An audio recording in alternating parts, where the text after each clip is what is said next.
Well, Florida finally outlawed permanent alimony. Now, I didn't even know this was a thing. I didn't even know this was a thing to get permanent alimony. Isn't that just blows me away in 2023 that permanent alimony is still a thing. I was listening to a local news show about this, about a Florida woman here. Let's go to the clip here.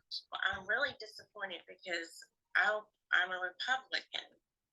I voted for Governor DeSantis, and this makes me very sorry that I did. Governor Ron Desantis signed the bill that does away with what's known as permanent alimony. Oh, The group known as the First Wives Advocacy Group is among those strongly against the new law, saying it puts older women in a situation that will cause financial devastation. Camille, who was married for more than 30 years, says she agrees and made concessions in her divorce based on getting alimony for life. Like, they don't give it out very often. It's a very rare occasion when they do give it. It's a long-term marriage. The spouse that is seeking it usually has never worked outside of home, that is, because working in home is work. so I looked up this woman's story here on online, and yeah, so she stayed at home for 30 years, raised her three children, and then divorced her husband. And maybe she was within her rights to do that. Maybe she won, whatever. But she divorced her husband, and now she got permanent alimony. And I thought, man, well, aren't you just the privileged one? You get to stay at home for 30 years, raise your three beautiful children, I'm sure, and then you get paid to divorce your husband after that. Like how on earth? 73% of mothers have to work. 73% of mothers have to. This woman got to stay at home with her children in Florida, probably went to the beach every other day, which is fine, raised her kids, which is great. And then, oh, I need permanent alimony too. Like, how on earth is that fair? Like, she got paid to stay at home, and now she gets paid. It's like a pension fund after you divorce your husband and leave. Like, how on earth is that fair? So they ended permanent alimony in Florida, and it says that it will allow judges to reduce or terminate alimony, support, or maintenance payments after considering several factors such as the age and health of the person who makes the payments, the customary retirement age of that person's occupation, and the economic impact of a reduction in alimony would have on the recipient of the payment. So I guess if you're a man and your wife divorced you, then you may not have to pay alimony for life if you're getting older and it's about time in your normal field to retire. Like, what planet with feminism, which feminism is the air that we breathe in our society, like how is this even a thing if the strong, independent, empowered woman, she has to get money for the and just extract payment still? Like, how is that strong independence that feminism has sold everyone here? This just blows me away. So I looked up, Pastor Dalrock wrote a few articles on alimony that I thought were really good that I was going to bring up here. And in the cases of alimony, so 98% of people getting alimony are the women in the marriage. I guess assuming it's a marriage between a man and a woman, 98% of alimony payments go to women.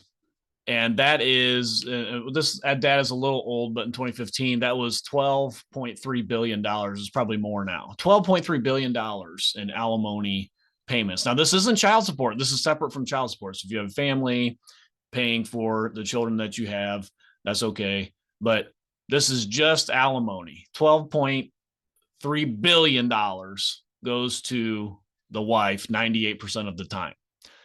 And so he wrote an article. So alimony is future payment for past work. And in the case of a wife who divorces her husband, this is what he terms as a harlot pension. And I thought that term was priceless. A harlot pension. So he says a harlot pension is a succinct and accurate description of alimony granted to a woman who chose to divorce her husband. And then he points to a book that was written to young men. and this I thought was good. So he points to a book called Heavy Lifting, Grow Up, Get a Job, Raise a Family, and Other Manly Advice. And so in the book, he says it's a fairly good book, but he points to a critique of the book there on Amazon that he thought was really profound, having to do with no-fault divorce and how the old way a man would grow up and attain status as a man may not be the best way to do it because of no-fault divorce today. So he says the term no-fault divorce makes as much sense as no-fault foreclosure. Meaning, if you signed a mortgage and then all of a sudden the bank came through and said, oh, we're declaring no-fault foreclosure, meaning it's nobody's fault, we're just taking the house. We don't care how much you paid on it. We're just going to take it. Anyway, like how would that make any sense? Nobody would sign a mortgage if there was a thing such as no-fault foreclosure, right? I mean, that just, what a great way to think about it. All right. So he says this is good advice for any young man to marry early, but what's needed is a companion novel or book, talking about this book about heavy lifting, grow up, get a job, raise a family, and other manly advice. So he says we need one for young women. Where is this type of thing for young women? I don't think there is this type of book for young women. The young women would be get a career, get an education, rah, be a strong, independent woman. I think those books are probably out there by the hundreds. He says that women are equally responsible for the decline of the institution of marriage because of the feminist mindset. A woman needs a man like a fish needs a bicycle. And then he says again, no fault divorce makes as much sense as no fault foreclosure. And that has led to the present situation of where 8 out of 10 divorces are initiated by the wife. 8 out of 10.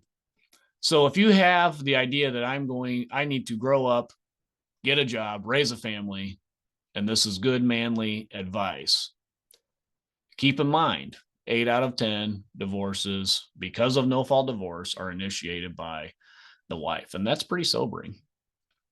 He says, combine that with the 50% divorce rate and with a family law paradigm of what's hers is hers and what's his is theirs in the division of the marital assets. And that does not, in the current day, make marriage a good business plan for any man. And that's true. The legal marriage. Now, I think he's talking about legal marriage. Legal marriage is not a good business plan for any man. Just like you wouldn't sign a mortgage if there was an option for the bank to have no fault foreclosure. Hey, we're going to foreclose. Doesn't matter whose fault it is. Just no fault foreclosure. We're taking it. Boom, it's done. Right? Like, who would sign a mortgage? No one. No person with a brain would sign a mortgage like that. And I think he's trying to make that point here as well. So it's not a good business plan for any man. The racetrack gives better odds than the modern marriage market.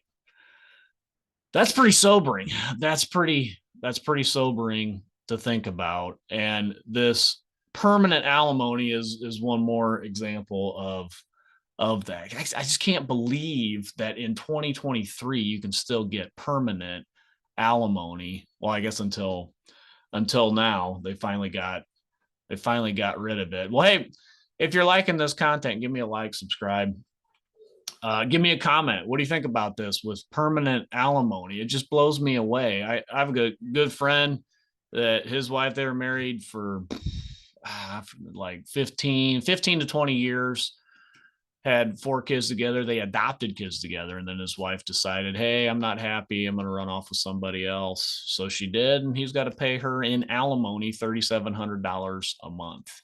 $3,700. He has to fund her affair because she wasn't happy. And he has to pay her child support on top of that, even though they have 50-50 custody. Now, how do you have to pay child support if you have 50-50 custody of the child? Like that, again, I don't understand how we got to this point. But even as bad as it is, we're going to get it turned around. We're going to get it turned around because Christ is winning He is building his church, and the gates of hell will not prevail against it. Until next time, this is the Post Millennial Man.